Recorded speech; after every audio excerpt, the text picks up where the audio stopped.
In an old manor, where the walls seemed to whisper secrets with every gust of wind, lived a man named Elias.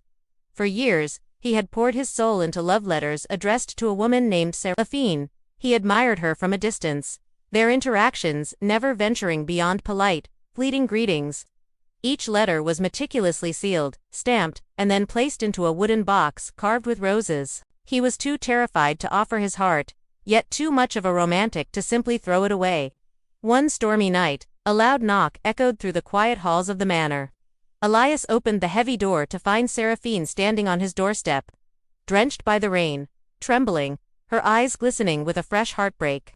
"I didn't know where else to go," she said, her voice barely a whisper. "I just needed someone who feels deeply." Elias felt a lump form in his throat, the unspoken truth of his feelings rising within him. But he was a helpless romantic, so he simply opened the door wider and let her in. They talked for hours, sharing dreams and disappointments, the universal ache of loneliness binding them in the candlelit room. Eventually, she fell asleep on the couch, wrapped in a blanket he'd given her, a picture of exhausted trust.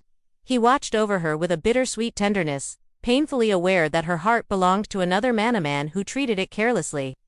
As the clock neared midnight, a sudden powerful gust of wind blew through an open window, forcing open the lid of the rose-carved wooden box. Hundreds of letters fluttered out, scattering across the floor like wounded birds. The sound startled Seraphine awake. Her eyes widened as she scanned the room, her gaze landing on the scattered pages. She picked one up, his distinct handwriting, her name written with such care, his heart laid completely bare for her to see. "You loved me, all this time," she whispered, her voice filled with disbelief and wonder. Elias couldn't meet her eyes. He looked away, focusing on the rain lashing against the windowpane. "I loved you enough to stay silent." Seraphine knelt beside him, the scattered letters surrounding them like a fallen constellation of unspoken words. "Then why?" she asked softly. "Does it feel like I only found love after losing what I thought I had?" Their hands brushed, a spark of electricity passing between them. But she quickly pulled back, a shadow crossing her face as she remembered the past she was still tied to. The morning light brought a quiet clarity.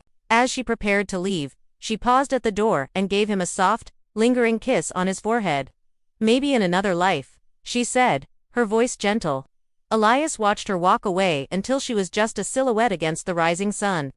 A bittersweet smile touched his lips, a wound and a warmth sharing the same space in his chest. This story reminds us that love can be at its purest when it expects nothing in return.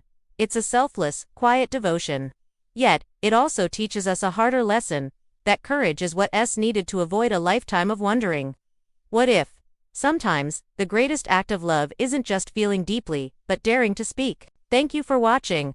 If this story resonated with you, please like, share, and subscribe for more content that explores the beautiful, complicated nature of the human heart. See you next time.